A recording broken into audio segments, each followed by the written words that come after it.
All right, everyone, welcome to the September 14th, 2022 meeting. The board's actions in these matters have been deemed to be quasi-judicial in nature. If any person believes any member of the board has a conflict of interest, that issue should be raised at this point or it will be deemed waived. Okay, so I'm going to introduce on my extreme right, Dan Brown. Good evening. And Martin Ryan. Hello. Okay. Vice Chair Reagan Rudig is out tonight, and Nick Cracknell is unfortunately having a bad time in beautiful Croatia. So Mr. Stith, Peter Stith from the Planning Department is taking his place. City Council Member Rich Blaylock. Hello. Good evening. Margot Doring. Good evening. David Adams. Good evening. And Karen Buffard, who is a full standing member tonight. Okay, thank you. Yeah. Public hearings. Petition of James Williams Woods and Anna Rolene Menardi, owners, for property located at 1 Walton Alley, wherein permission is requested to allow new construction of a freestanding detached garage as per plans on file in the Planning Department. Said property is shown on Assessor Map 103 as Lot 27, lies within General Residence B in the Historic District. And who here is to present this? Mr. Chairman, I'd like to recuse myself as I'm a direct abutter. Oh, certainly. Have a nice seat out there in the audience. Yes. Good evening. Mark Giannini from McHenry Architecture. Let's see. So May 11th, we were here for an HDC work session for this project. And on July 19th, we were in front of the zoning board to where relief was granted for rear and side setbacks related to the detached garage that we'll see shortly. Starting on the site plan here, you can see in the red here, the smaller red is, I always get the wrong button. All right. The smaller red is the addition to the existing house, and the larger red on the right here is a one-car garage, which is what we were getting the relief for from the zoning board.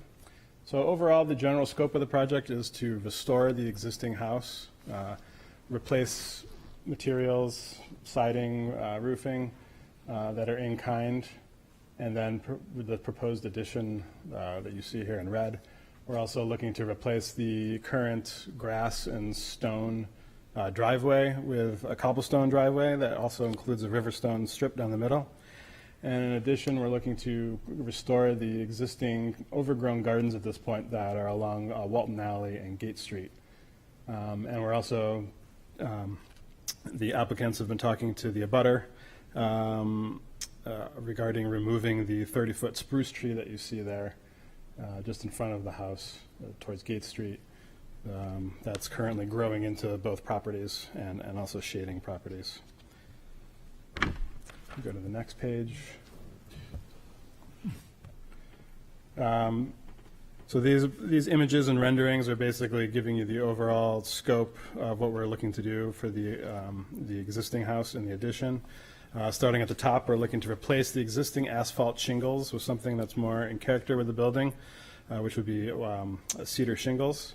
We're also looking to remove, there's 5 skylights, 4 that you can see in the top left picture, and there's one that's kind of on the top right that's obscured by the spruce tree. But we're looking to remove those 5 skylights and infill them, and again, re-roof with the cedar shingles.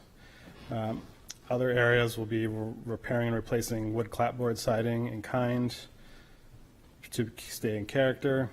And then we're also looking to restore and replace, depending on what side of the building we're on, windows, which I'll get into in more detail as we get further in the packet. The bottom image here is a rendering of the rear of the house, which shows the 2-story addition that we're proposing for the house. And then you can see on the left there the one-car garage, and then existing gardens and patio area that are there now. Excuse me. On A4 is a floor plan of the addition. It's roughly 8 by 14. On the first floor, it's going to house a mudroom and a half bath. The second floor is going to be a full bath. Next sheet on A5, you'll see the plan and roof, floor plan and roof plan of the one-car garage. There's a man door on the left, as well as a couple double-hung windows that would be matching and in character with the existing house, and an overhead wooden garage door in the front. We go to A6, you can see more in detail the garage door. This would be a custom wood door.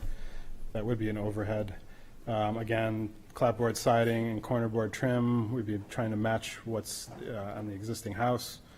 We're also proposing a light fixture over the door. A7 is the side elevation, so you can see in more detail the windows. There would be a 6/6 wood window, again in keeping with the house. Sorry. On A8 is south elevation. It's mostly obscured by the existing fence that's there that's also being proposed to be replaced in kind. And then if you go to A9, you'll see more renderings from different views of, again, of the rear addition and the garage. On the upper left, you can see, again, the patio and some of the existing gardens and the garage. On the upper right is the street view from Walton Alley, so you can see in more detail the new cobblestone driveway with the strip down the middle. And the bottom one, again, is more detail of the rear addition. On A11 is elevations of the window and door types. We're coming to you tonight with two different options for window restoration and replacement. Option one, we're looking to restore the existing wood windows that are on Gate Street and Walton Alley facades. And then the remaining windows are replaced with the Green Mountain windows that we have in here. The second option would be replacing all windows with Green Mountain windows, again, in keeping. On the bottom right there is storm windows. So the existing windows are all single pane. There's currently aluminum storm windows on the building. We'd be looking to replace any storm windows that don't get a new window that have insulated glazing. We'd be looking to provide new aluminum storm windows. And then again, door types. There's the single man door for the garage and the custom wood garage door. On the last page, we've got our proposed window light fixture for the garage door, as well as the cedar shingles. And then to try and stay in keeping with the existing house, which has a stone foundation, we're proposing a stone veneer for the garage and the addition foundations. The garage has a fairly significant slope. It goes down a few feet from front to back. So there would be about a foot to a foot and a half of the foundation exposed on the back, and also as side it would taper from just a few inches to about a foot and a half towards the back. So we're proposing stone veneer to conceal the concrete foundation. And then the last bits in here would just be cut sheets for the Green Mountain windows, and more detail on the aluminum storefront, the aluminum storm windows. So with that, I'm happy to answer any questions that you guys have. Hey, you heard the man. Any questions, comments? Hey, Martin? No, go ahead. Very polite. I'm assuming, and I'm not an engineer, so I'm not even going to figure out what might be a risk. The new driveway is a lot of stone. Have water issues been addressed? As far as the grading that's shown on the site plan or the civil plan, we're looking at it's going to slope from the street back towards the garage, and then just in front of the garage, the slope changes back so that any stormwater is basically going to go into the not neighbor's backyard, into their own backyard. Okay. Watering the lawn. Yeah. Okay. Lawn and gardens. I was a little surprised, and I apologize if I didn't notice this during one of the work sessions, but the very deep Eve return, the sort of Greek revival thing, it seems a little bit heavy and a little bit out of character with the house itself, which doesn't have that detail. Can you tell me why you wanted to include that detail? Well, for the roof form itself, we were showing like a hipped roof. We were trying to cut I'm sorry, I'm down. talking about the garage. Oh, I'm sorry, the garage. We were looking to provide a little more detail. Obviously, like you mentioned, the house is very plain. The rakes have really no overhang, and then the eaves have just a 4-inch wooden gutter that basically provide any overhang. So we're proposing a 6.25-inch overhang, something that just has a little more detail than what's on the current house without making it too elaborate. And while you're at it, what were you saying about the hip roof? I was going to say, for the hip roof, we were trying to minimize the height of the structure for abutters, obviously with the slope, so we provided a hip roof there. Those were my questions. Anyone else on this side? Rich? Yes, Martin. I would just say that this is very well done, it's very tasteful, details are very nicely done, materials are very high quality, so I support this fully. Okay. So if we have no more questions and comments, I'm going to open this up to the public. If anybody would like to make a comment concerning this project, please do identify yourselves. Stand in line at the podium. There's nobody. And I often ask Nick if there's anybody online. There's one person, but they haven't raised their hand, so I'm assuming they don't want to comment. So they've heard you say that, and they still haven't. Okay, I'm going to close this public hearing, and I look for a motion. I'd like to make a motion to approve as presented. Certainly, Martin. May I ask Martin a question about his proposal? Sure. There were options with regard to the windows. Which direction were you suggesting? I didn't see any options. Weren't there restore or replace? Yeah, sorry, there's two options. One to keep and restore the windows on Walton Alley and Gate Street, and then replace the other two facades. Or ideally, the applicants would prefer to replace all of the windows with a Green Mountain window that's in keeping with the the style that's there, and then being more energy efficient. So Still have take no issue with that. So the windows on it's Mechanic Street, isn't it? No, which Well, the it's street- towards Mechanic Street, yeah. So along the driveway, and then the rear would be replaced. So where the original front of the house, Yes. Gate those Street. are going to be replaced. Yes. In option 2. Let's call that option one. They're going to be replaced on the back and keep two sides. If that's, what's the proposal? What is your? Option 1 or option 2? I'm gonna leave it up to the, as far as my motion, No. I would leave it up to the applicant, because I take no issue with either approach. Now, if the board has a problem with that, I'll withdraw my motion and we can discuss it further. What do you think? You're the one that, as a. Well, I'm just thinking of what Reagan said about the board always wanting to restore windows as much as possible, and this is right in the heart of the very, very sensitive area of the historic district. So I was, well, she's not here, Okay. was expressing a preference for option 1 in keeping Okay. with what we suggest. Martin, would you withdraw your motion? I'll withdraw my motion. You want to make a motion? Oh, no. So the motion would be? I guess the motion would be to approve as presented using option number 1. I'll second that. Which are the original windows It would be Restore- maintaining and restoring the original windows along Walton Alley On and that- Gate Street, on the two? the two faces? sides. Yes. Okay, so we've had a second. Second. Could you support your motion a little? Sure. Compatibility of design with surrounding properties and complement and enhance the architectural and historic character. We'll do it. Okay. All those in favor, say aye. Aye. Against? Moving right along. Okay, you have your approval. I'm too quick to get moving right along.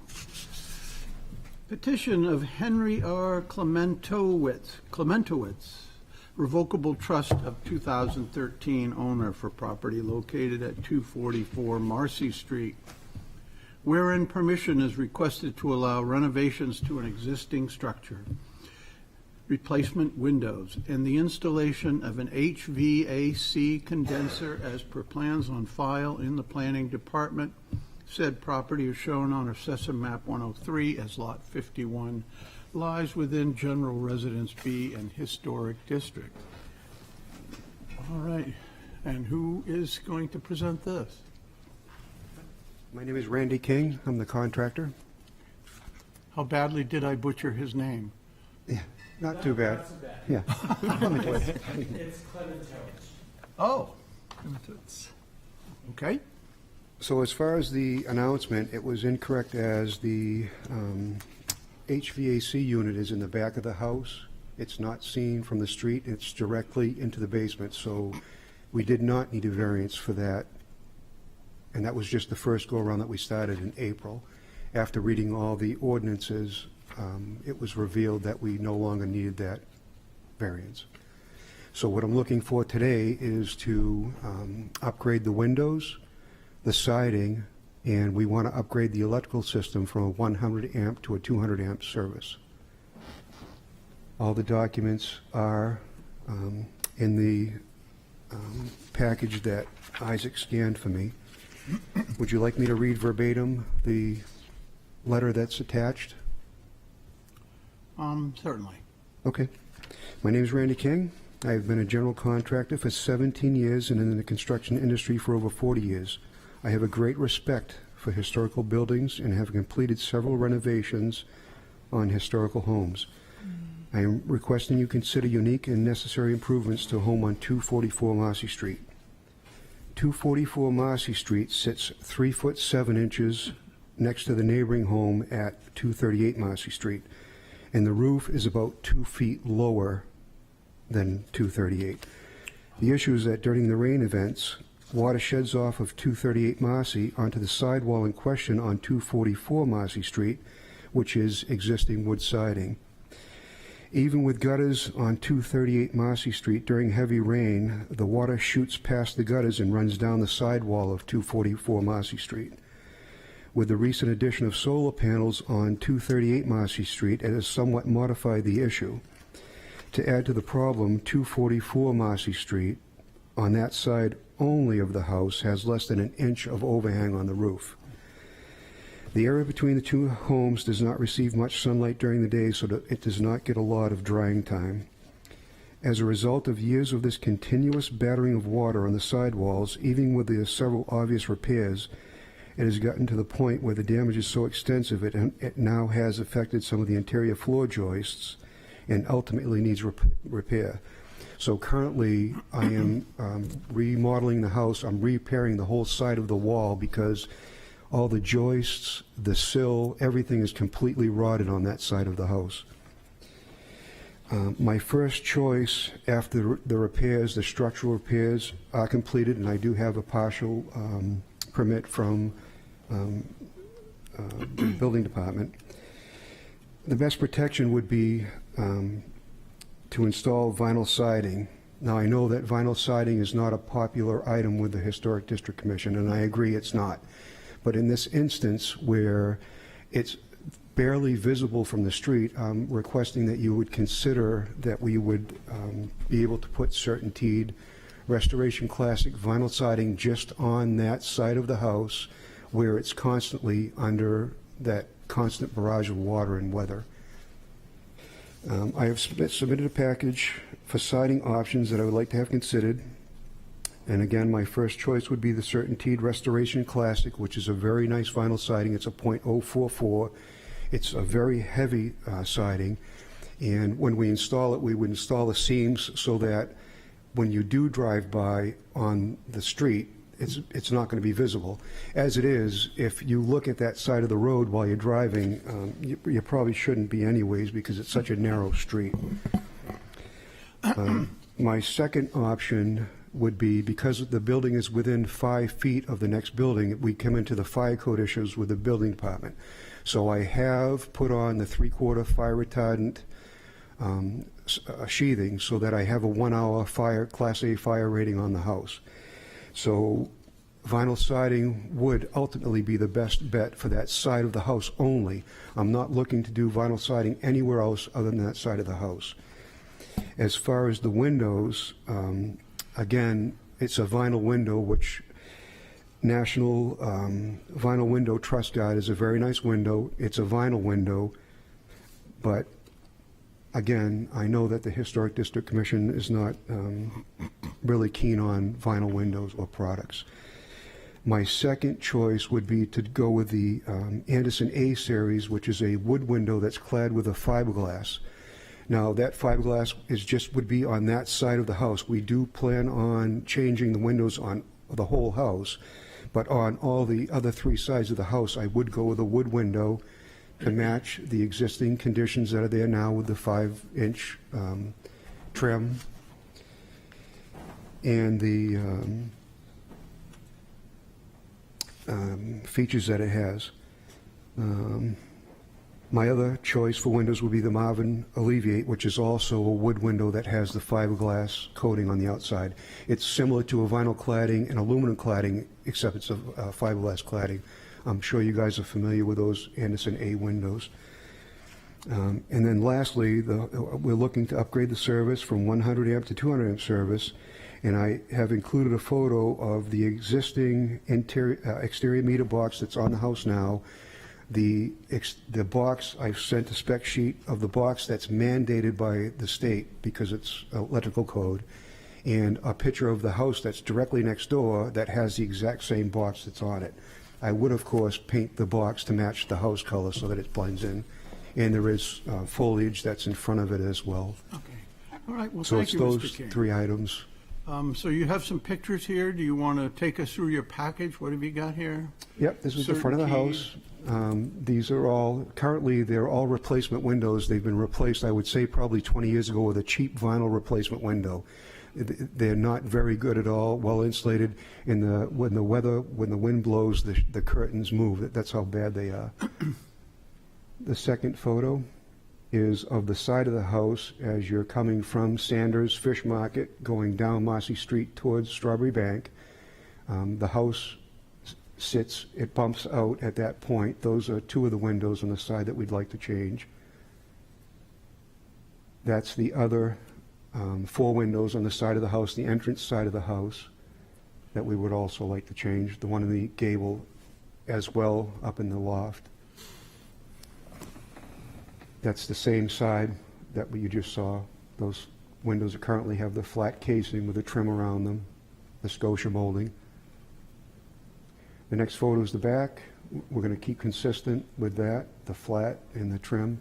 They're all going to have 2/2 grills. Everything would be the same. That's the area between the 2 houses. It's actually 3 foot 5 inches to some points as you get closer to the street.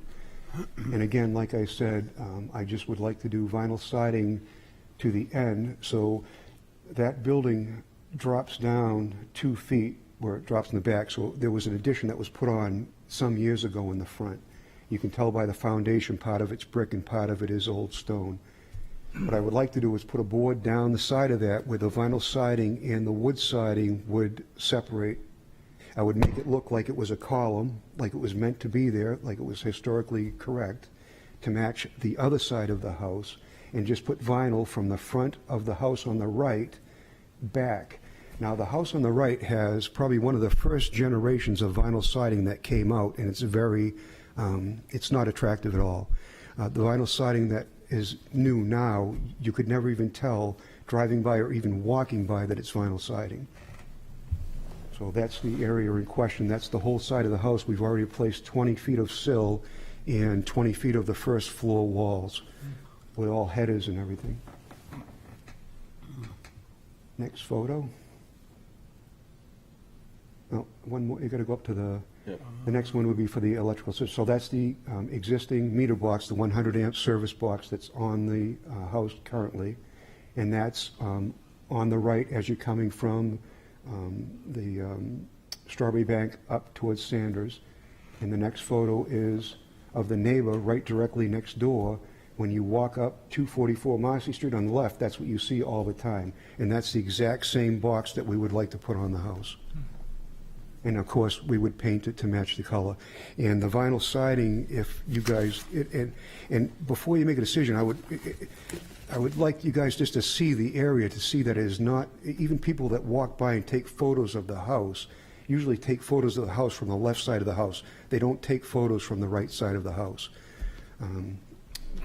If a site walk would be appropriate before you made a decision on the siding, I just really think that for the benefit of the house, to preserve the historic structure and value, I think that it would be a wise idea to do that for just for the structure as well as the homeowner. Any questions? Yeah. Anybody over here want to make comments, questions? Rational? I guess a couple of questions. If coming down this, how much of the side of the building, the downhill side, the right-hand side of the building, would be your intent to vinyl side? If you go to the very last photo of the floor plan, 25. Oh, this one? So right from where that jog out is, back on the right-hand side, right there back. And that is currently where the abutting house 238 sits. Because So it what sets I- back from the street more than Correct. yours does. And what I would do to make that transition look even nicer is to put a column down and bump it out so that it looks like it was naturally put there, and it's still maintains the Corner board. historic It would look value. like a corner board that was left or something. In the process of putting a fire retardant, is this also be the only area that you're talking about putting a vinyl or a fire retardant sheathing material? Yes, sir. Yep, right up that whole side of the house. Because of the rot, the severe rot, it's really bad. Like when I went to measure the windows, I could almost pull the windows out. That's how bad it was. That seems loose. A couple of times you've mentioned, and pardon me if I don't catch on very fast. Just trying to wrap my head around the vinyl siding. I'm kind of shaking. Yes, sir.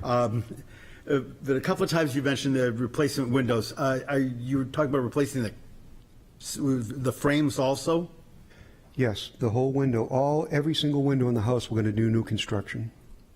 Only because the frames are so badly rotted that you can't add to them. They were already added to, I would say, 20 years ago with, it looks like an Anderson replacement, final replacement, that were inserted into the existing frames.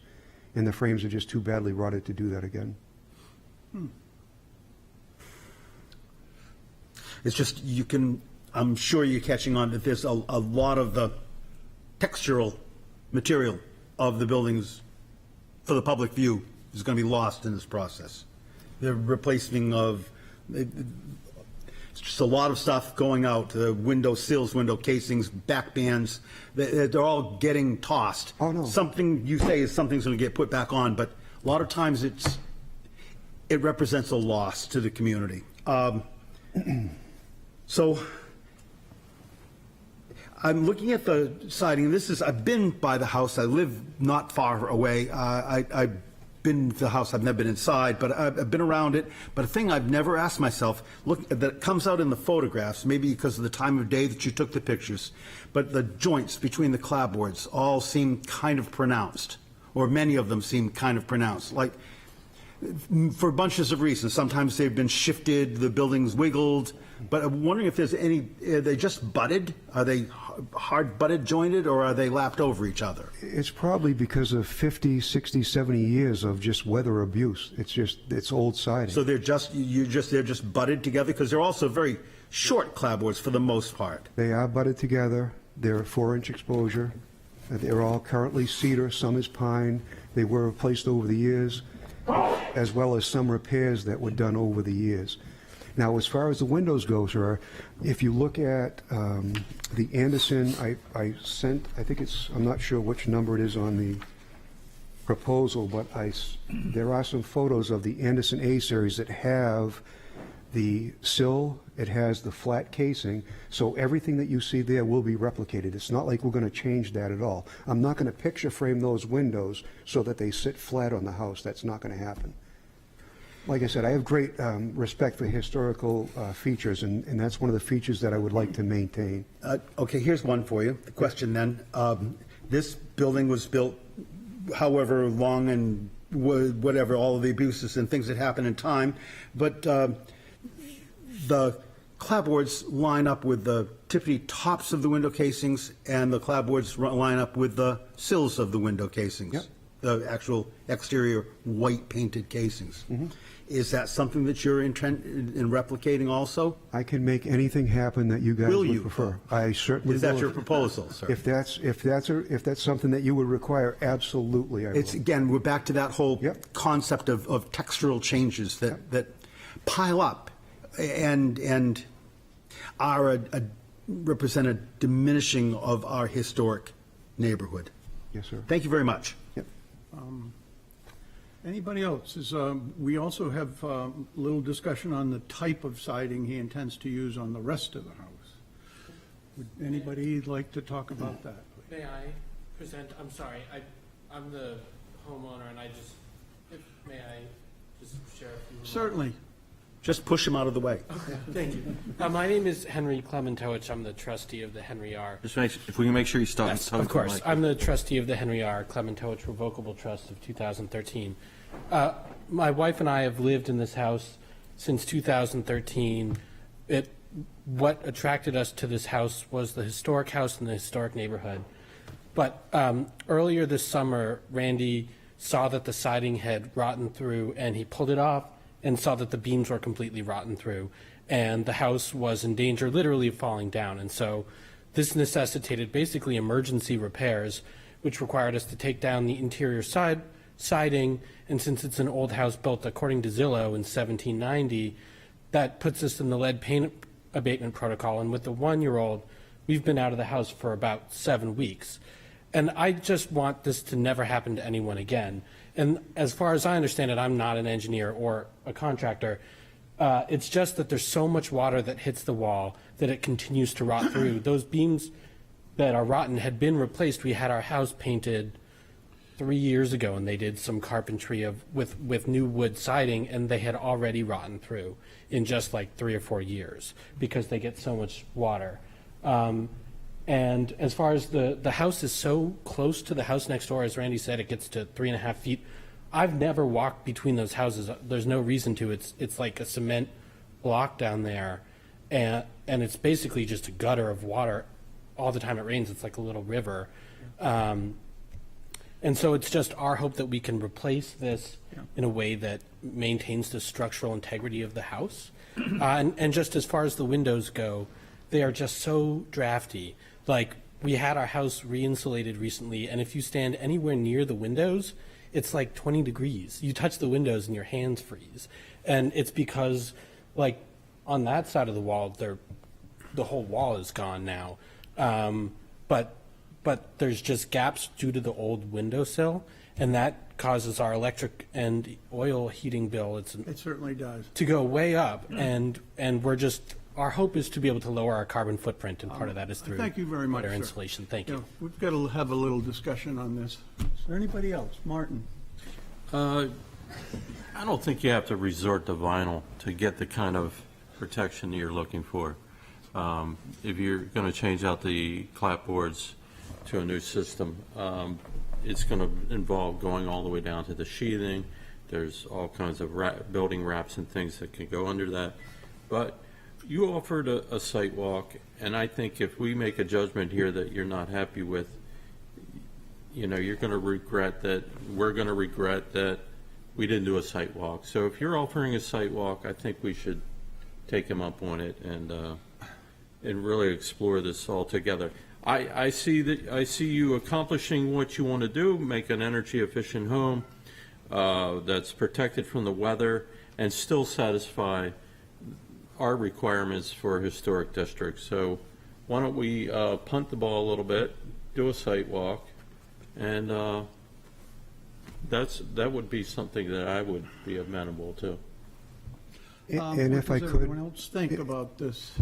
if I could, tonight Yes, what I'm Mike. looking for is I'm looking for approval for the windows and the electric service, because windows are 14 to 18 weeks out. Yeah. And I didn't want to order windows until I had Sidewalk's gonna approval blow from you that out guys. of the water. That's another So one. if I could get approval for windows and to upgrade the electrical See if we can do service that. and the siding after the site walk, because I can't put the siding on until after I get the windows in. Yes, reasonable. Let's have some more discussion here, please. This is somebody's house. Yes. I echo some of David's concerns about the window sills, because I was focused on the part that was rotted and had not paid as much attention to the rest of the windows, because I didn't understand that that was going to happen. My apologies. But just looking at some of these pictures, you've got very deep old sills, and you have those unique windows in the front that are a part of the box. If you were only talking about the windows on the addition in the back, I might be willing to do this without a site walk, but I am concerned about what David's talking about the sills not being the same, not being as deep, the detail. You actually have a bunch of different detail on these windows because they were put in at different times. So how you're going to match windows that aren't all the same. Are you going to replace all of them in with the same style, and so on and so forth? So I even though I understand what's happening to your schedule, also the hope is that these windows are going to be there for 20 plus years. We want to get it right. I agree. So the windows would be the same style. The only thing that I'm asking is that I can do the A series, the fiberglass coated on that side of the house. The remainder of the windows would be the wood windows. They will still have the pronounced sill. They'll still have the same flat casing with the trim on the side. But they would be new construction. Correct. Okay. They're all new construction, and I will make sure that I match the siding to the bottom and tops of the window I with still casing. support. I still But support. I don't think it's going to look any There's a different than it certain does amount now, of trust. other than it'll be more consistent. And this is what he is saying, that he's only going to put the Anderson fiberglass windows on that side, and the rest of the windows are going to be wooden, Correct. new construction windows, and he's going to copy the trim that's on those windows now. So it's a certain amount of trust. And if we put him off for a month, we've put him off till next spring. That's the way it is nowadays. This is really tight. I'm just wondering. Yes. Thank you, Chairman. I would feel comfortable trying to work with the applicant here on the windows, trying to get something passed, but I would like to see a site walk for the siding. But I'm comfortable separating those if we can do that. I think we could. Yeah. Anyone else? I agree. Okay. We've got a couple of agreements. I'd hate to hold up the applicant. No, it doesn't matter, because I'm not going to order the siding until after the windows are in anyway, so Yeah. that's absolutely fine. Like I said, I just need to get the windows ordered as soon as possible and to get the electrical service going. So could I just clarify for myself? So the windows in the wet section, you wanted those to be vinyl or fiberglass, and Fiberglass, the rest of the house is wood. correct. And I would like to stay consistent with the Anderson A series, just so that all the sashes look the same. I'm going to do the simulated divided light so that they look historical. It's not going to be grills between the glass. They're going to be very nice, And you're going attractive. to also order half screens for these windows. Half screens if you want. If that's what you guys request, half screens, absolutely. So I guess the question is just vinyl or fiberglass on that. The issues of the siding. The siding for the, But there's also a question of the windows in that wet section. Yes. He's offering vinyl They're or not vinyl. fiberglass. Right, and some of those windows, if you see the pictures, they're different. They have different styles. Some of them are just flat casing. They have no trim on them. I want to keep it consistent around the whole house. And because one side will be fiberglass, the rest will be wood. Again, I really don't think that anybody's going to notice the difference. Whenever you look at the facade of that house and take a photograph of that house, it's going to look like it does now. So I'm sorry, so you wanted to be consistent all the way around the house, but you said that some of them are flat and some of them have deep sills, so which No, direction some are of you them are going? flat casing, and some of them have the trim around the outside edge of the casing. Band molding. The band molding, correct. So my intent would be either to keep them all with flat without the band molding, or put the band molding on, whichever you guys decided. It doesn't matter one way or the other to me. Band molding. I believe that the band molding has a little more historic look to it, a feel to it. I think that would be the way to go. Okay, so we've gotten to a point here that we could separate out the siding situation, schedule a site walk, and just approve the windows for the time being. So if there's anybody in the public that would like to speak on this, please identify yourself. Good evening, Paige Trace, 27 Hancock Street. It's a new world, and it's a new time, and I agree with you, Chairman, that this is a family that needs to get in their house. I remember, and I'm sure, Mr. Ryan, you're glad that I'm no longer there. I remember when we would agonize over windows, torture people who wanted to replace their windows, and we would do it over the smallest of things. So I applaud you for entering the new world and saying this couple needs to get their windows ordered. It is a leap of faith. As long as you all are understanding perfectly what they intend to order as far as the windows in the back where it's rotting out. And if you go on Google, all you have to do is Google the street address, and you can zoom in on the rot on the side of the house. You can also zoom in on siding that's doing this and is not. Anyway, I would simply say to all of you, Commissioner Deering, you're absolutely correct. You have every right to question what you're questioning. But I would say, please, let's take that leap of faith, have some trust in the applicant, understand that he will, it's a very visible house, half of us all live near it. Certainly Mr. Adams would occasionally walk by it. And if anyone's going to know that it's not being done the way they suggest it's going to be done, it would be you, sir. So I am 100% for the approval of this, as long as there is some sort of structure and site walk and going forward. Give them their 200 amps and let them try and order the windows. And if they're wrong, you'll tell them. And I assume that some one of you brilliant men up there, women, know that there's some sort of siding that might be an alternative to vinyl that would be a better solution than what we all know as vinyl siding. There's got to be something that's impermeable. And thank you all for your time, and thank you all for what you do. Good night. Thanks a lot. Thank you. Is there anyone else in the public? Okay, so, I'm sorry. Ms. Kennedy. Esther Kennedy, 41 Pickering Ave. I kind of came to this one because I was kind of curious what was going on. I wasn't quite clear what was going on with the information that was given that was public accessible. But what I'm hearing tonight is process. That what I'm hearing is back and forth. It's almost like a work session you're having versus a final product for the public to comment on. So I would encourage you to think about that. And to be honest with you, the windows are fine, but I really think that what I'm seeing is a back and forth work session. And I would hope that when we're to the point where it's public comment, we have a final product. I like the idea of Mr. Ryan having a walkabout. It sounds like that's what needs to happen, given some of the discussion that's taken place. So I would just like to look at the protocol. Thank you. All right, thank you very much. I'm going to close this public hearing. Do you have a comment that you feel is really relevant at this time? Because we're right at the end of this. Nope. Okay.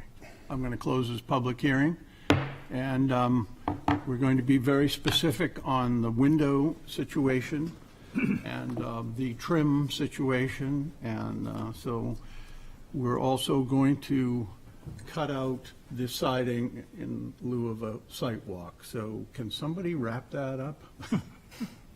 Yeah, I'll do it. Okay. So I make a motion that we approve this application in the following manner, that the replacement windows on the entire house be fiberglass or wood, depending on their location, that it be band molding that's put on, that the sills and so forth are made to match as best possible what is there today, that there be half screens. The electric service may be replaced as presented in the package. And what is not included is the approval of the siding or choice of siding, which will be dealt with after a site walk. Does that cover That sounds everything? good. Second. Two of them. Wow. Okay, let me get you some justifications here. Conservation and enhancement of property values and compatibility of design with surrounding properties. All righty. So, all those in favor say aye. Aye. Anybody against? Okay. Get going on the windows. So the site walk, You're going to be talking to Mr. Nick Cracknell yep, I've spoken when to he him several comes back times. soon, Okay, okay? yeah, I spoke to him And last he'll week. set it up. All right, and thank you very much. I appreciate everything you guys do. I mean, I'm on the Planning Board and the Conservation Commission in my small town, and I appreciate all the hours that you guys give. Okay. Thank you. Thank you. No, thank you. Thanks a lot. Okay. Work session's old business. Good work. Requested by 8th KPH LLC owner for property located at 161 Deer Street, wherein permission is requested to allow the demolition of the existing structure and the new construction of a new mixed-use building as per plans on file in the Planning Department. Said property is shown on Assessor Map 125 as Lot 17-3 and lies within Character District 5 and Historic District. And this is a work session, so everyone gather up your junk and get down.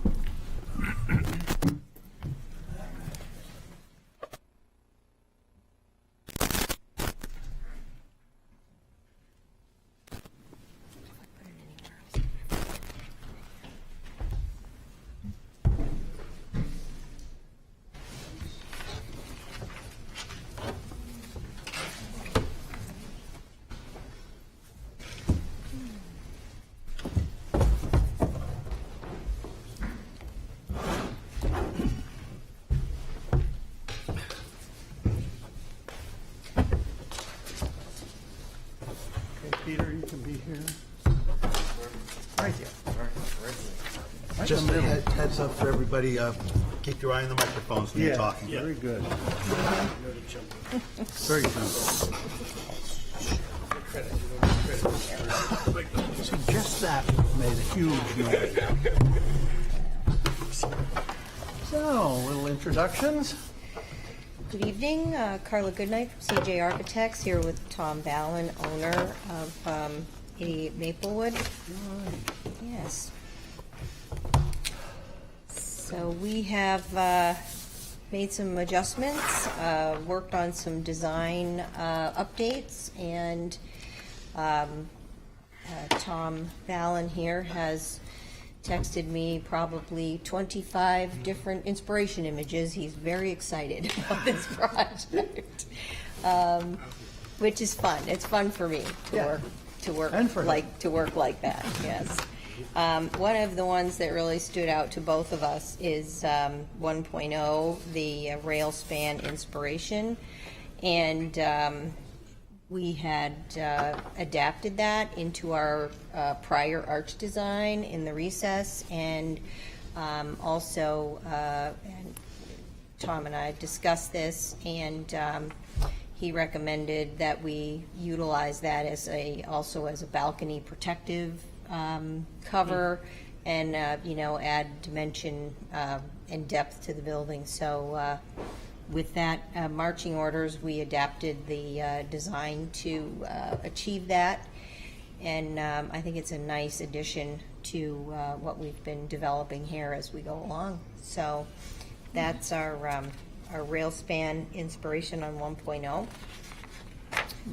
2.0 is aerial of the project, just showing how the building fits into the surrounding context and properties. And 2.1 is the corner view, showcasing the windows at the corner and the new balcony caps and projections, which I think add a nice touch to that.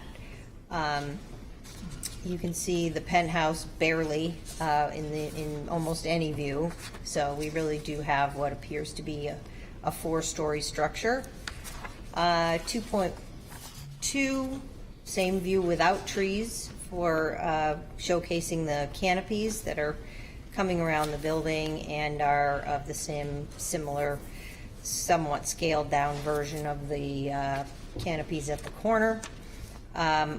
I like that the canopy construction has a sort of a cousin relationship with some of the bars, on the upper arch elements as well. So they look very compatible. Moving on to 2.3, again, the side facing the tracks, which is very visible.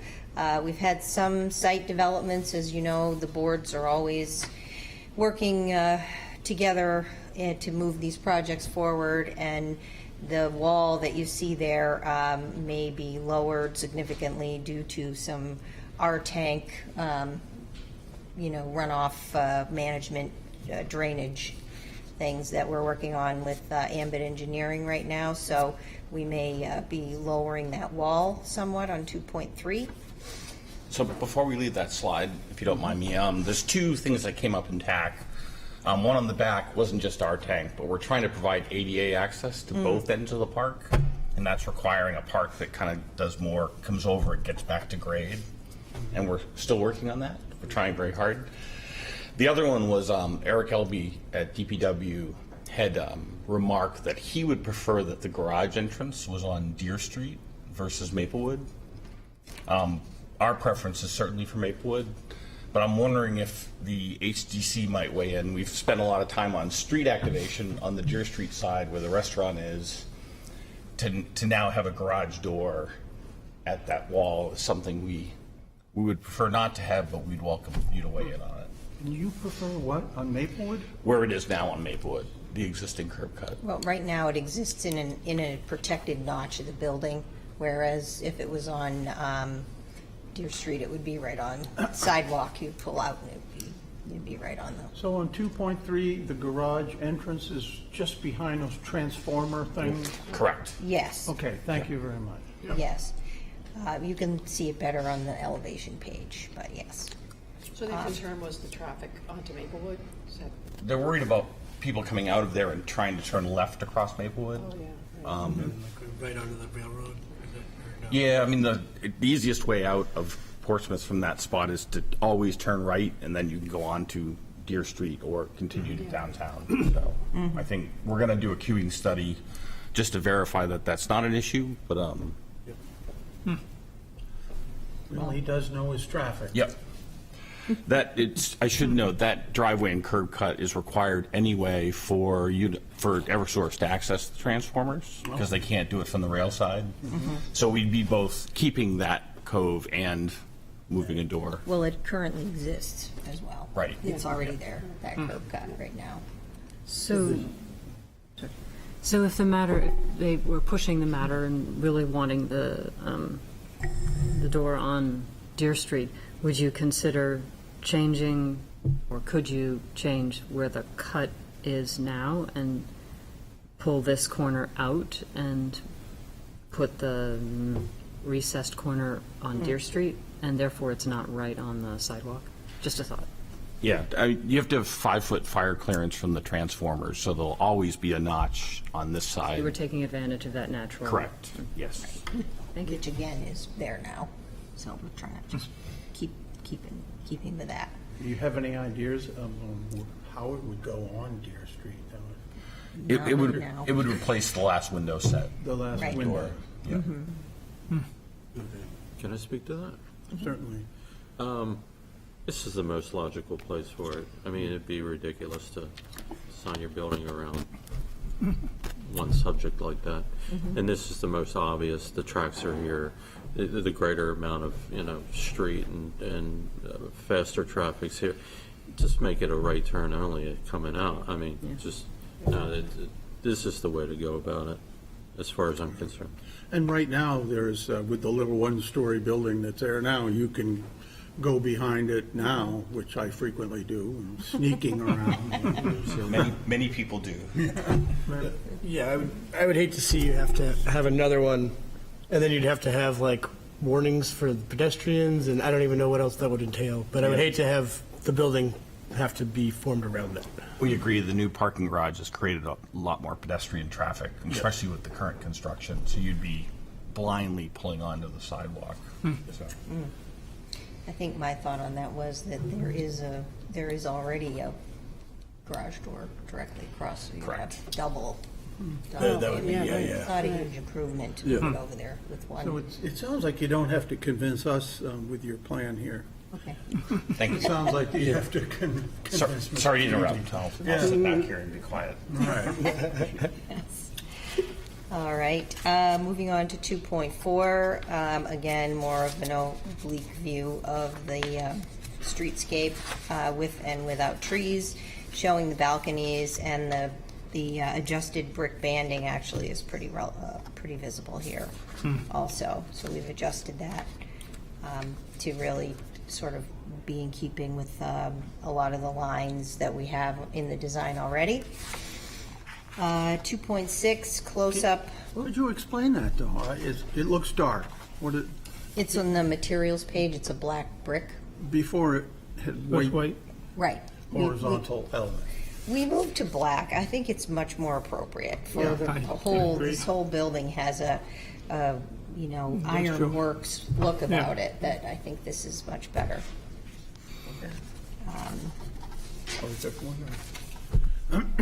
I think I'll weigh in. I think for my part, it gives part of what Nick wants. I know he's not here. Kind of a more of a foundation look, but gives us a material that we think will hold up to the new magnesium salt a little better.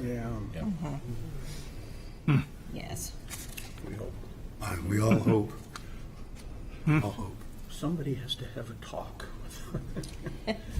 It's depressing. The same salt is eating the catch basins in my other buildings, so we have 3 collapse already. It's eating everything.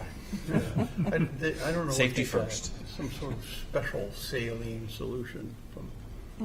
It was a cut rate from Russia they were able to. Just get buckets of water from the beach. All right, go on. Keep All right. Yes. Yeah. 3.0 floor plans showing the perimeter dimensions. So, for reference, in case you're wanting to get a feel for the scale, 3.1 shows the flat elevations of all 4 sides. So you can really see the architecture and the theme being carried around the building. It's probably the only view of the penthouse. The rest of the 3 series is the quarter scale elevations, so that if you have any areas that you would like to specifically look at, I'd be happy to talk about them in more detail. The decks, the front covering of the balconies would be Alucobond, and the canopies would be a custom Alucobond wrapped and glass composition, very similar to the balconies or the awning that we did at Vaughn Street. Could you elaborate on what that is? There's a picture. coming up, and I can. You could just try telling me. Well, they do, you mean the awning piece you want to know about? Yes. So what they do is install steel in the wall, and then they cantilever the outriggers through the brick. And then that gets wrapped, those get wrapped in Alucobond, and then they get little standoffs on the top which hold the glass, and it all gets mitered together and then gets flashed into the brick. She knows what she's talking about. And it gets glazed, the seams get Yeah, glazed. thank you. Cool. That's, Let's look thank you upon. very much. It's a metal panel that has aluminum sheet on each side and like a plastic, like what is it, plastic foam core? It's like a composite foam core, Yeah. but when you bend It's it not- into flats, it doesn't wave around, it stays. It doesn't oil can because it's super flat, and it you cut a V groove in it and you bend it so it has a seamless look about it. Vitrabond is one of their competitors that also does a nice job. So I'm just going to move through these three series, and again, the roof is still standing seam. Can you explain that overhang that you have, the awning that's on the railroad track side? What is that? That is a bracketed off the building, and it's open to the underside, so there won't be any soffit under there. And it will be just the standing seam metal, and it's over the ventilation grills, which is where all the mechanical equipment is. So that's why with the penthouse up on the roof, we don't want to have a whole, collection of mechanical devices up there. So Tom would like to put them in this area. And this is protection? It's also cover for residential use of this little area of land between the building and the tracks. So it's a little bit of both. And it's a design nod to the siding. To the station. Yep. Okay.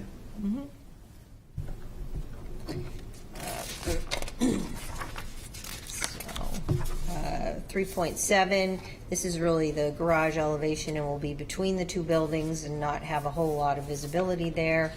4.0 helps you better understand the banding details as well as some of our metal work that is being proposed here, and the bracket design and the canopy detail. The window grills that you're seeing, and this is, I don't remember if we discussed this last time, but at some point the window grills were removed from the top sashes, and they're actually going to be fabricated out of metal and mounted in front of the glass. We did something like that on Market Street, where the garage, the parking garage is there, and you have the glass in the openings, and then there's a grate in front of it. This would be a similar application, but it would be this grill pattern. Tom has access to a metal working wizard, and we're taking full advantage of it on this project.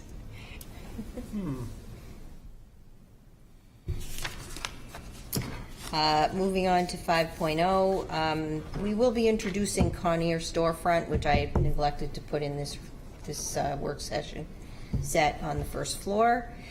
And the windows will be the Colby Ultra Series awning, which is aluminum clad on the outside here of this, but these sections will be updated to be fully aluminum for both the windows and the folding doors, but they already are clad on the exterior.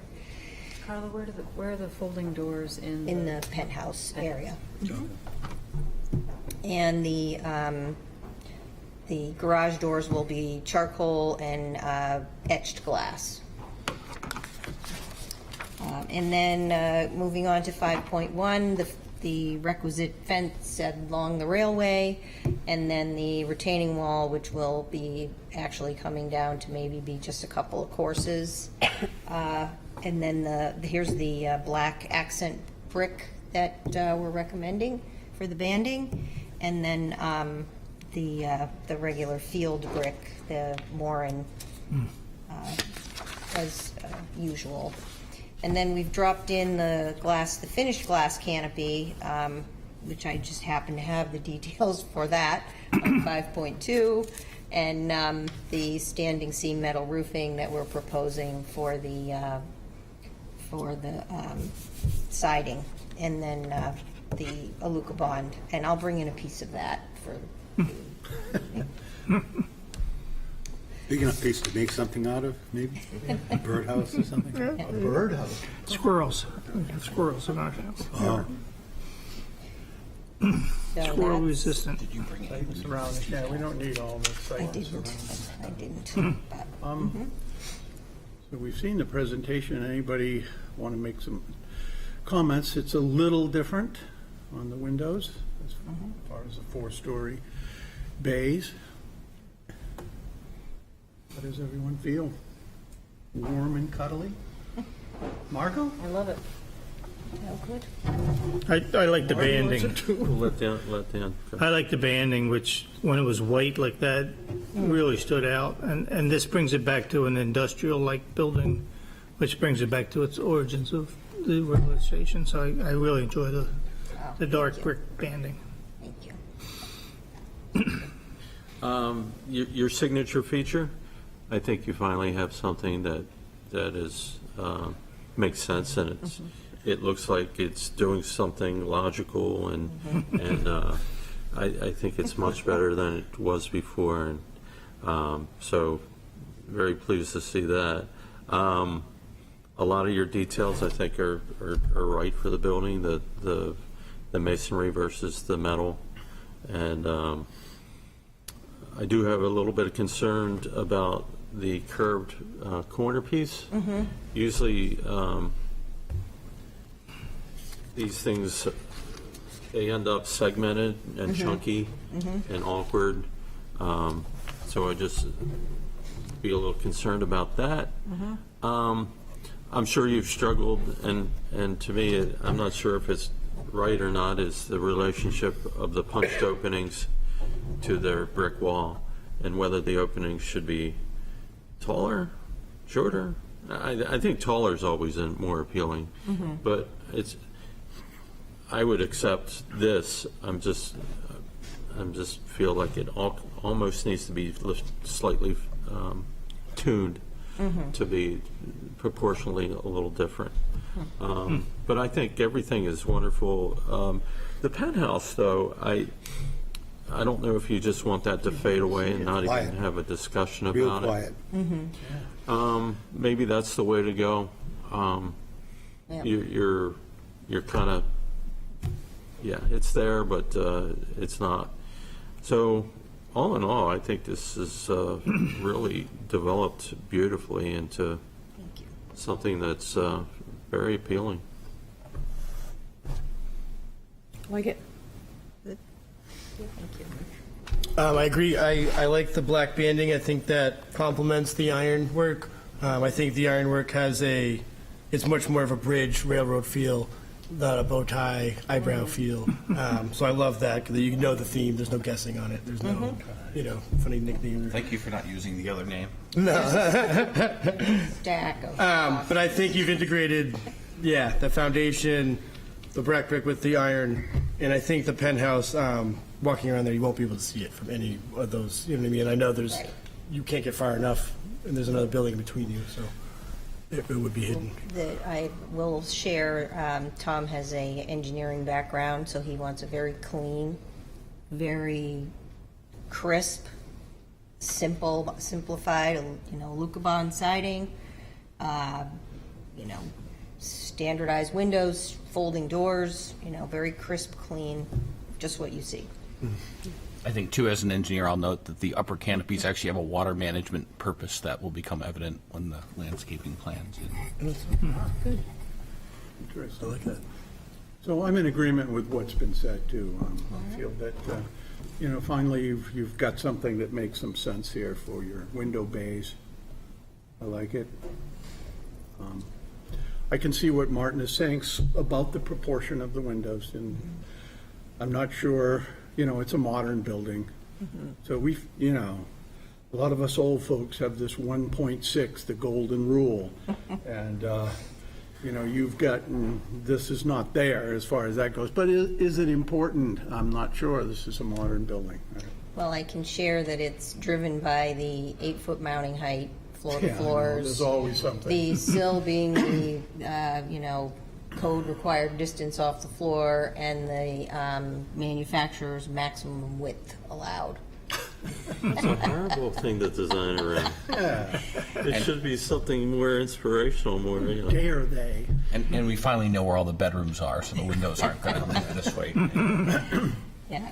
No, and I feel it is, I think your description is crisp. It's a simple, it's not a large building that people are going to be lining up at. So I feel it. We are working on, for the curved area, we are working on some texturing, brick texturing that is going to pull that all together, but it's still a work in progress. So that'll be something to look forward to next month.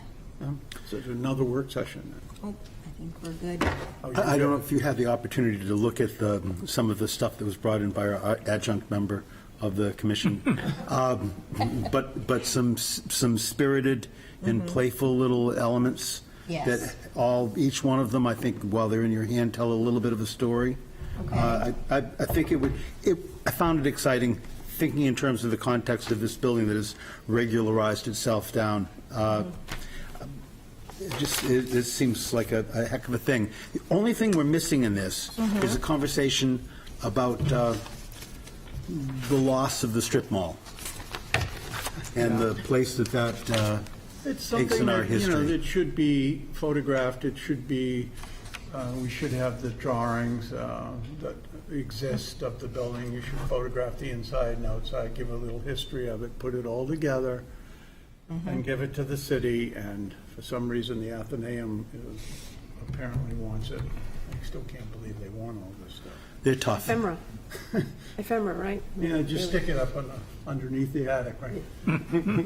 In the only nod I can think of to the existing building, the roof overhangs on the penthouse are about 3 feet to kind of simulate that shade on the south side of the building. And we approved that siding on the back of that poor little building. It was all beat up at one time. Probably from people sneaking behind it with their cars. Yeah, like blind.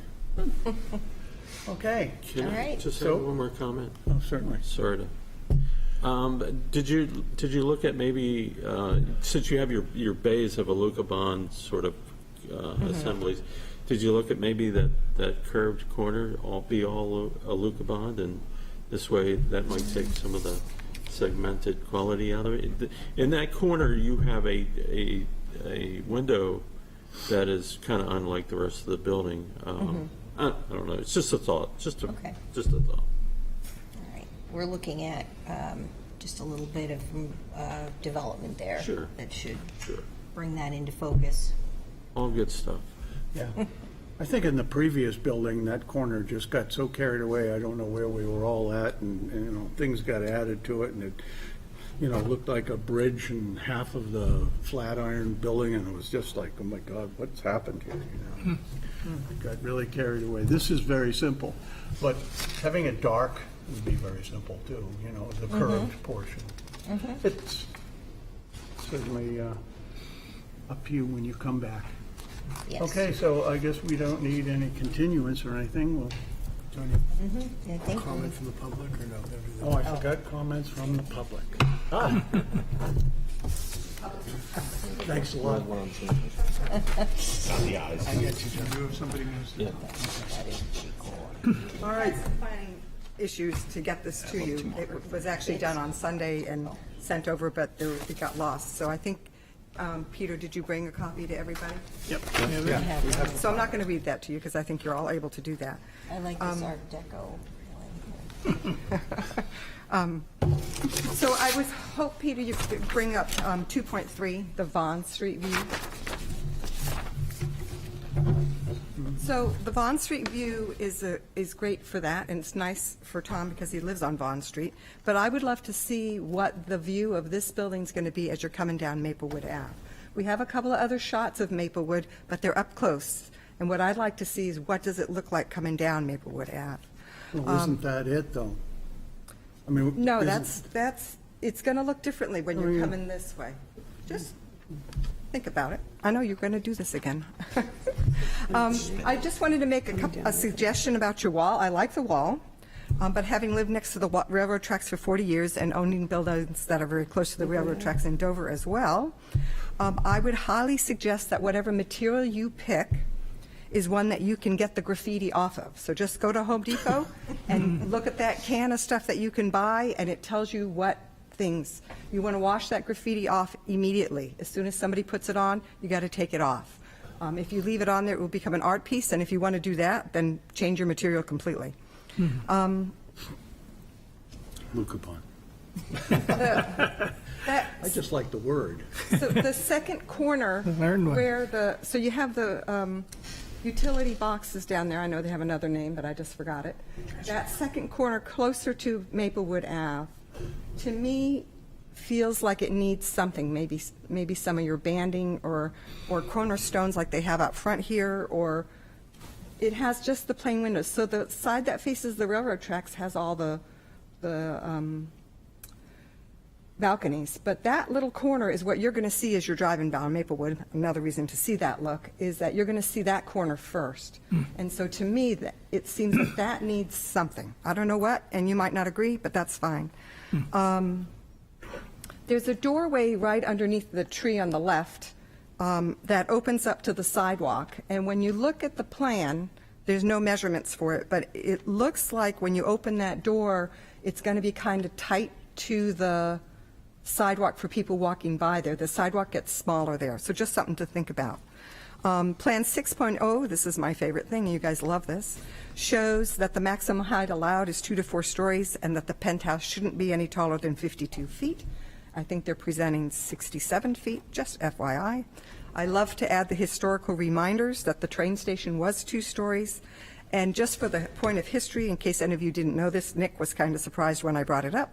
The Kearsarge Mill, otherwise known as the Portsmouth Steam Factory, which is on the corner of Rock and Hanover, has been 1.5 stories for 142 years. But it was 6 stories.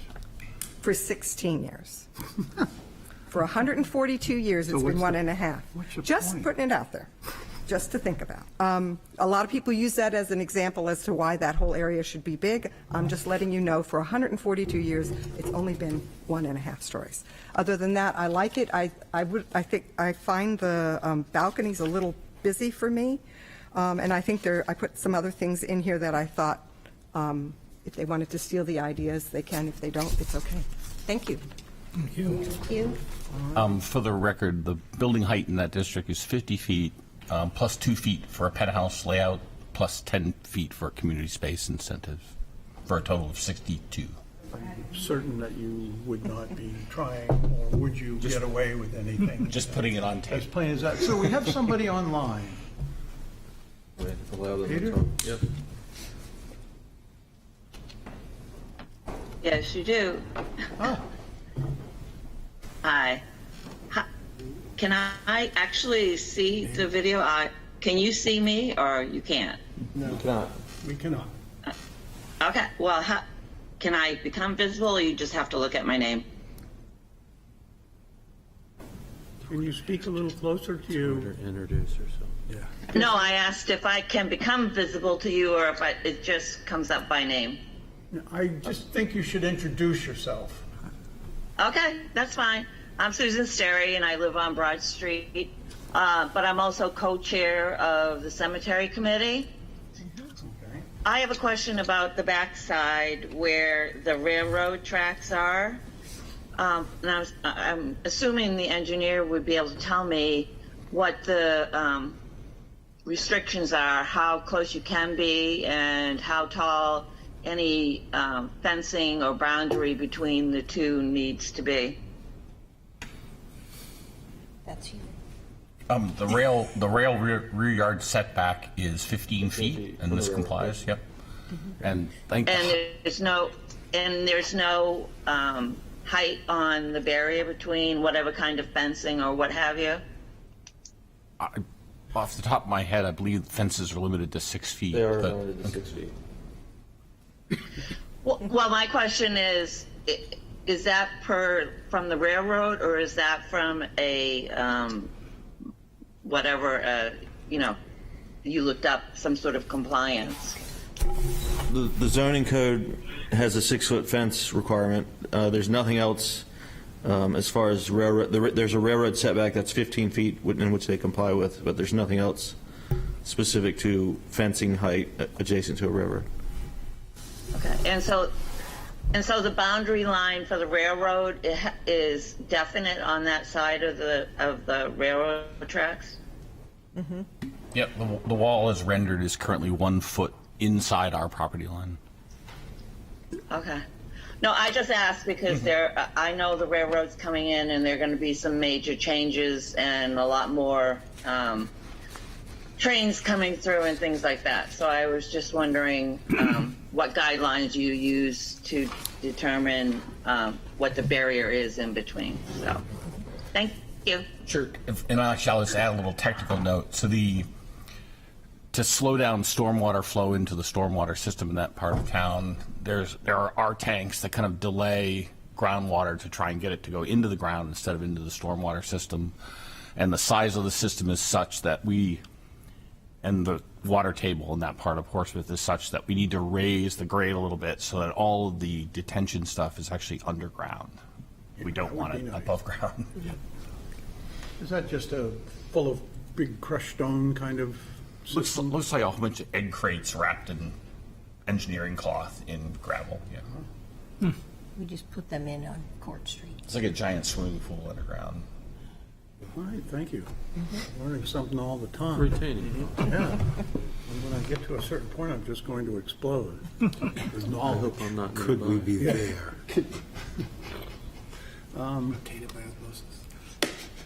So I guess what we need then would be a motion to So moved? continue. Continue or Continue, or are we going to go to? They can continue and we can still submit. Okay. I'll second that. All right, all those in favor? Aye. So you're going in the right direction. Thank All you. right, thank you Beautiful. very much.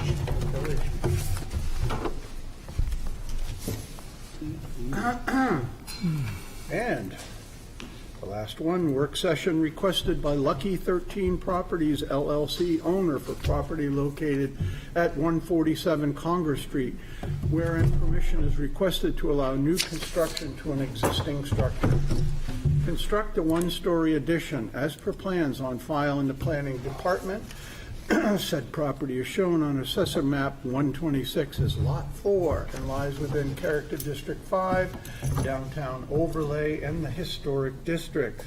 And please introduce yourselves, and we'll have a nice work session here. Good evening. I am Sarah Howard from Market Square Architects, and with me is Michael Labrie, Lucky 13. Yes, Lucky 13. All righty, well, welcome. Thank you. So we do have a package submitted, but I did bring some updated sheets. I see you have a USB, if you wouldn't mind.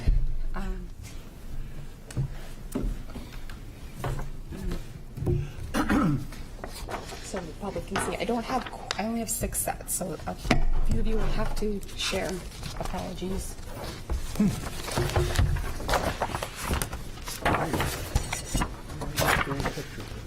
These one for myself.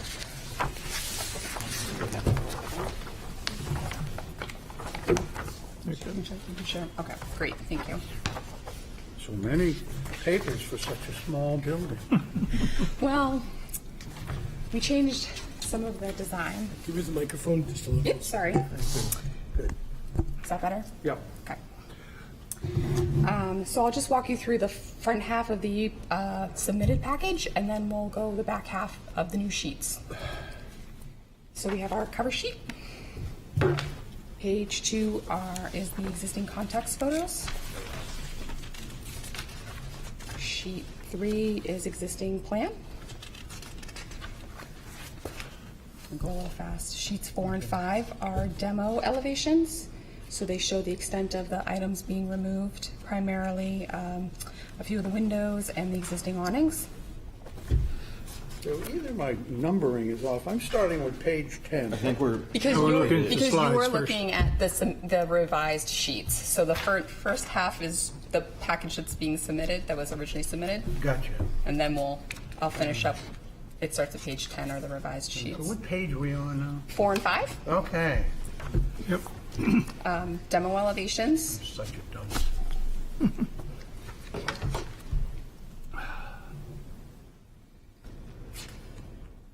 So is this painting over those brick? I'll get there. Need to Not know. that much of a dunce.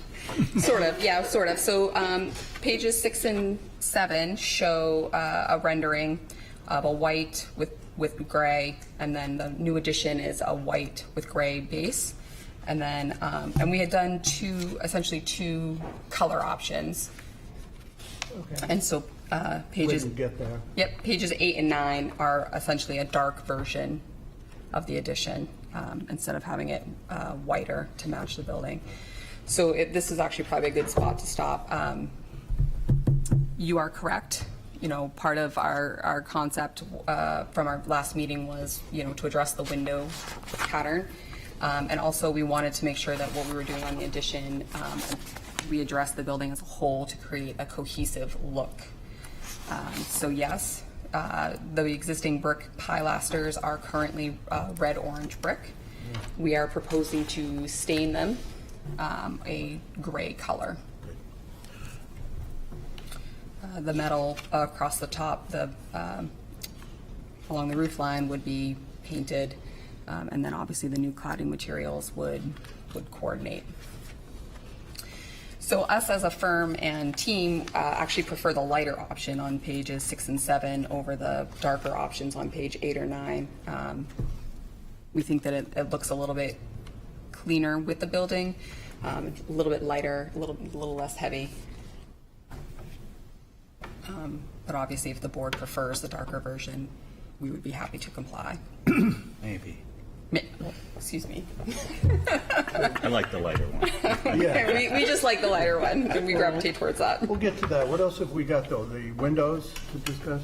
Yeah, so that brings me to page 10. So with now, you can flip through your other packet that I've handed out to you today. So these are the updated sheets. Page 10 is the floor plan. The difference between this and what was originally submitted is we've extended the glass along the stairway, the rear stairway. So that same glass pattern will just continue down the side facade a little bit further. And we've adjusted the size of the trash enclosure. We've made it a little bit larger and tied it into that back canopy a little bit more. Sheet 11 is an enlarged version of the west addition. Has some nice dimensions for you, large scale glass, just a little bit easier for you to read. Some details, 1, 2, and 3, that will be the roof edge details there. And you'll see on detail 1, there's actually a little recess for the brick, a little brick detail that would occur at the first floor plan. Where will it occur? The little brick detail, Yes? just a little reveal on detail 1. You can see it along the first floor. There's just a little recess there to create a little interest on that facade. See what I'm saying? I'm sorry, I just don't see where it shows It's up. on detail 1. I see the detail. Okay, at the first floor line marker. If you go to the left, there's a recess. It's a little chunk right there. See that. See that? Yep, so that's just the reveal. And then Yep, the that's slab, and then it's just a brick reveal for the exterior. Is it the banding at the street, about Yep. 3 feet off the street? Thank you. Thank you very much. Very clear. Appreciate it. Not really. Why is it there? Who knows? Set precious stones in there. Page 12 shows the enlarged south canopy plan. So the location of the steel posts that will be painted black, the line of the canopy above, and then the portion of the existing storefront that would be modified.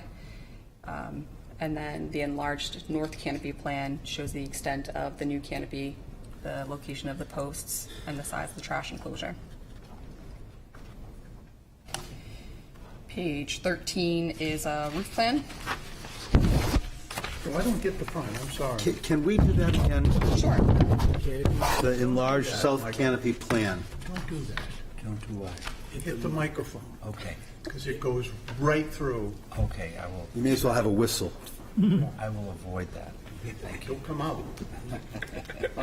I just don't, Do you have a question? yeah, what are you doing? What's the front? I mean, We're looking at this thing with just In the plan. plan, In just a and you plan. know what you've got here. We don't. Yeah, And we don't. Understood. So the new addition has that straight that runs parallel with the property line, and then the property line actually curves. So this canopy in the front will actually continue that curve and wrap back around into the building. Line of canopy above, carrying from, it disappears to Yep. one. So it will blend. Does it from- become integrated with the roof of your addition? Yes. So the roof of your addition is going to swing around the Swing corner. around the corner. And unify these two spaces together. Yeah. Yep. So And go all the way over to it the keeps other that building. arc and allows It does that not arc go to the other building. It soften goes that corner. to the middle of. Goes to the other building. No. So the lighter dashed line is actually the property line. Cool. So the darker dashed line is the line of canopy. It will go from the middle pilaster all the way to the new addition. You'll see a longer kind of center line graphic, and that's actually the property line. So it's just to illustrate that our canopy is not overhanging the property line. No, but so your canopy is totally a half round? Yeah. Or does it Yes. straighten out and? No, we thought it looked Okay. cooler that way. Cooler. We liked it better. Groovy. We liked it a little Groovy. bit better. Going down the side of Maplewood Avenue, I'm assuming Sure. that the concrete sidewalk, the line of the inside edge of the concrete sidewalk is your hard line. It's very close. It's very close, yeah. Okay. I don't think we would look to have a little teeny tiny grass strip. Sure. But yeah, that's sort of, the line of that concrete sidewalk was integrated into the property lines of your building. Yeah, Yes. so everything that you see, that garden that's there and all of the mulch and everything is essentially what we're building on. And so the sidewalk begins pretty closely. I mean, they've attempted to have it follow the property line. Great. You're not attempting to put a basement underneath this? No. are you? This is No. just a frost wall, I hope. Yes. Although there is a well and a cellar stair there. That will is be- being removed. That'll be filled. Yes, it could technically stay then. No, I I'm don't, just I don't kidding, I'm want any just water kidding. issues there. So on sheet 11, for example, where it still shows some stairs, those are not there. Those would be new stairs. So the existing. Coming from the addition down to the street. Correct. Because there's quite a bit of grade there. Great. Yes, as you go back beyond the building. About 3.5 feet. Down, I just From the wanted to front. be sure it was, Yeah. Quite a bit. which down? So, right, 13. Okay, so now we're at page 14, and it shows the west elevation. It has a different window pattern. Nice, big, glassy, storefront-looking windows. We would be looking to use the Marvin Modern brand. That was me. They have a very good window that looks very much like a storefront, but it's not technically a storefront. It's a nailing flange type window. And the top window is an awning. Is an awning. We did look at different glass options for this. And it's our understanding with talking with the window manufacturer that the best for heat gain and solar glare is actually the gray tint glass, which I do have with me tonight, so you guys can take a look. He didn't have a big sample with it together. He said it's the low E with the gray tint, so you have to put it together, and then it's a little dark in here today, so you have to pretend, but you can take a look at that. Also on this sheet are our inspiration images and materials. Any thought of changing those 4 windows up top? No, Not at this time. not, okay. They are an aluminum color. We did talk about whether they get painted out or vinyled out so that they at least have the same color Gotta pattern. be dark, painted out, right, Yeah, darkened out. so that it would be cohesive in look, if not perfect match. On page 15, we have the north and south elevations, and then also the enclosure inspiration for the trash enclosure. It's the same trash enclosure. That picture is from next door at Jimmy's. We would most likely look to use the same product. It would be the same height as the rear canopy, but set back so that the rear canopy still has its prominence. And then the front, the south elevation just kind of shows that the canopy wraps around and ends at that middle pilaster. At the area of storefront to be modified, we've shown a trim panel to mimic a storefront pattern and a little directory to show you. Oh, I know it. I got it. No, that's fine. And then our last sheet, sheet 16, is just fenestration sizes, so that you get an understanding of how large the windows are. Be wide glass, Yep, nice and glassy. 7'6". Yeah. Okay, comments, questions? There's a little decision here. The whiter pilasters on the new addition or all dark. That was page 6 and page 7 or something. Yeah, Am I right? 6 and 7 and 8 and 9. Just trying to get people to talk, that's all. Yeah, that's fine. I don't see a huge difference. Yeah, it's just that one look is a little bit heavier and darker, and the other has a little bit lighter. I think it relates to the original building better. It carries through better. There's so little siding material, too. As long as you can catch the color, you know, so that it's the same as the, Yeah. looks bright white here. I don't know. I know. It's always those rendering components. So we would use, hardy siding, panel material. You want to do it with that same brick, huh? No, probably not. No, it's a little too much. If I could ask, the canopy or the roof, which becomes a canopy, in the rendering, it looks like it's absolutely flat. Is it pitched or is it flat? No, it'll be pitched to drain, so essentially flat. Essentially flat, okay. The only visceral reaction I have to the light versus the dark option is this slightly wider piece right here, which pops out significantly when it's in the white-black rendering. And I wonder if you could speak to why that particular width. Is it just the way the... It's because it's on the curve, so it's hard, we have some structure in there. And so to get window sizes large enough on a curve is difficult.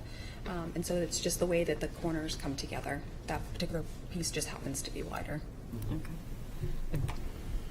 I don't know if anybody else sees that popping out, but it was When you just look on the floor particularly plan, noticeable. Yeah, it looks, I think our pilasters are 2'5" and 2'6". I think it might just be, and that one is 3 feet. I think it's just possibly the angle that you're looking at, because it's really not that much larger. Okay. I personally have a preference to black, but I don't, your preference should reign, I think, with regard to this. They're equally interesting or equally good. And I think also when we get into talking about exterior lighting, that lighter color will enable us to have maybe a little bit of fun with some wash lights on those that we'll be discussing in the next work session. Okay, how's everyone doing? Yeah. Thank you, Chairman. Personally, I love what you've done with the canopy, integrating the new part into the old section. And I think it's a dramatic improvement from what it currently exists. So you've taken what exists and you've making it much nicer, and I really like that idea, that curved canopy. I personally I like the lighter color because I think it integrates it more and isn't one big block on the end there. That's just my preference.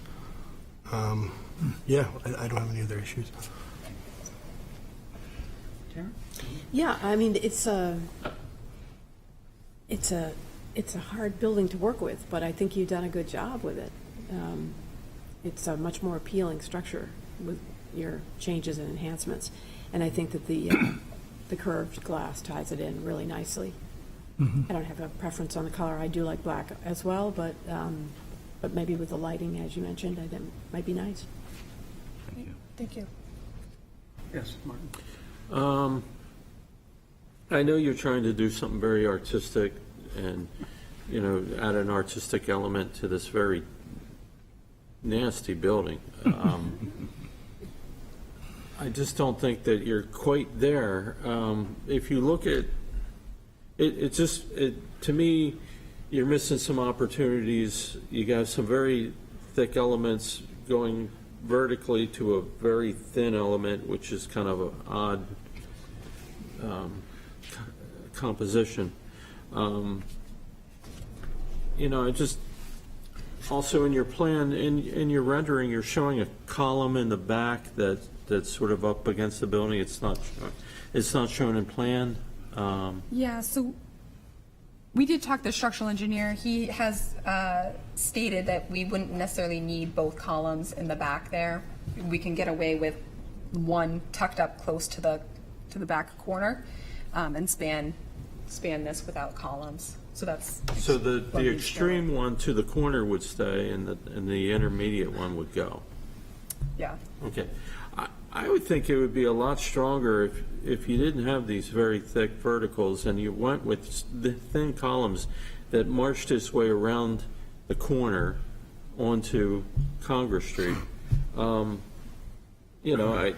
me, this is reading as a bad 70s modern addition, and that concerns me. Whatever the building was. I wouldn't, yeah. Some of your inspirations, like the West Elm, that reads better because you have that lettering. You have that lettering that of the sign that really makes that building. And if you had that similar lettering kind of going around the curve, I think that would be your signature element that would pull that off. But right now, it's just kind of bleak looking. It's just very, very Miesian, like a bad Miesian copy. I think you could do this. You could pull this off. It's just right now it's not there, and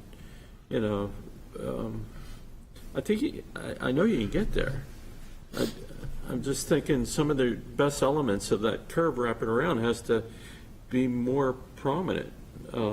Right now it's just a little thin, and it doesn't rise to the occasion. And that very little shelter on the back of the building, on the parking lot side, is just, it looks like, something that you would order online and it would show up and they'd weld it in place and just stick it there. It's not really, I'd like to see. I think you're aspiring to a certain thing, and you're not quite there, and you could get there. But it's not there yet. Something that you said, Martin, that, gelled, to me anyways, was the columns coming up and then the horizontal roof is thin. And it doesn't gel, as far as proportions going. It just, if that were A little heavier. a little heavier. mean, we've You've got got plenty of room height there there because to- of your to- windows yeah. on the second floor. Maybe that would help.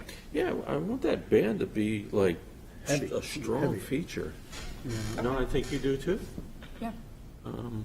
Yeah, it's yes, we do. I mean, I doesn't sound very confident, but yes, we do. but no, you're correct. Like that horizontal element there is essentially the element that you want to make look good on this portion, because that's what people are going to see.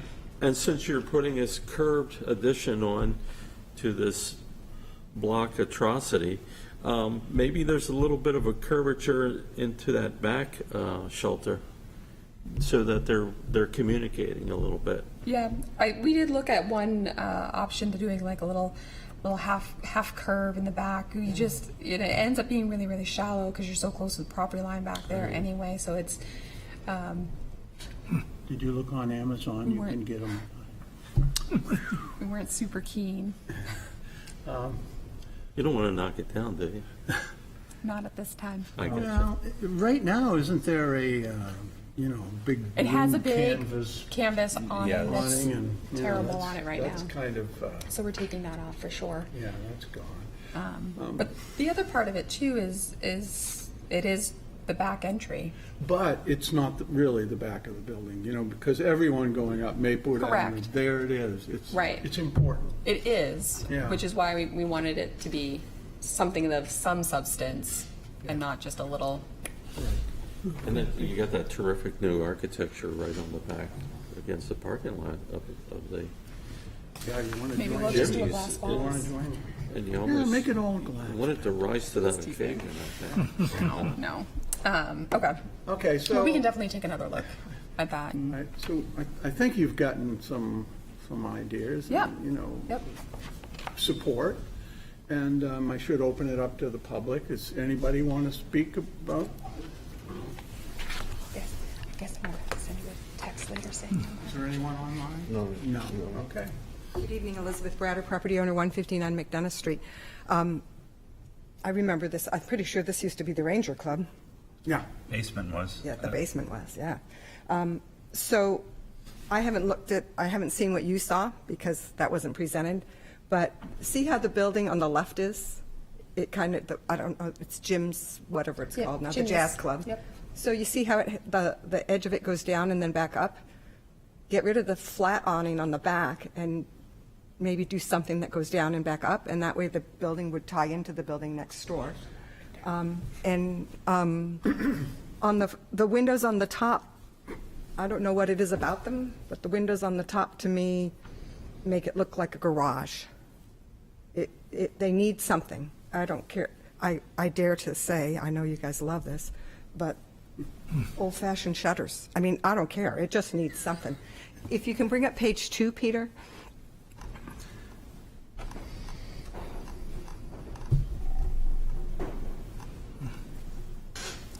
Okay, stop. Go back one. Yeah, there it is, that one. So what's next to this is this restored, beautiful building on Congress Street, and then you have the white building with the brick, and then you have these wild awnings on it.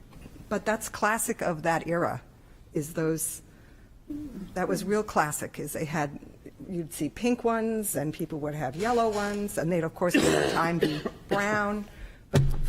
But the awning that you have seems very stark, and the building itself is stark, so it almost feels like maybe a wave, something with that awning. I like the idea of it coming around, but it just feels like those windows across the top become more focused because you have something dark underneath it. So I don't know if you can put something on the windows. I heard Mr. Labrie say something about lighting, but the top needs something desperately, in my opinion. But they were also saying they could paint because they are aluminum, could easily be painted, those windows.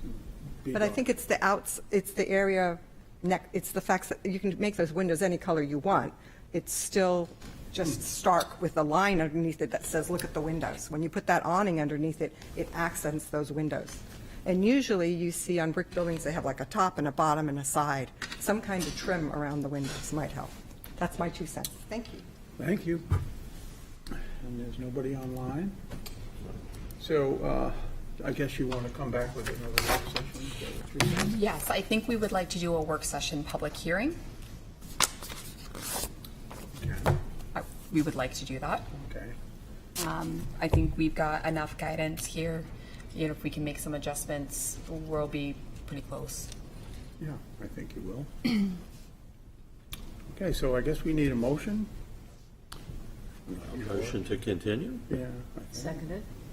All those in favor? Aye. Against? There you go. Thank you. So we'll see you next month. And So moved? second? Second. I'm going to second. Aye. Aye. Here you go. Aye. Thank you.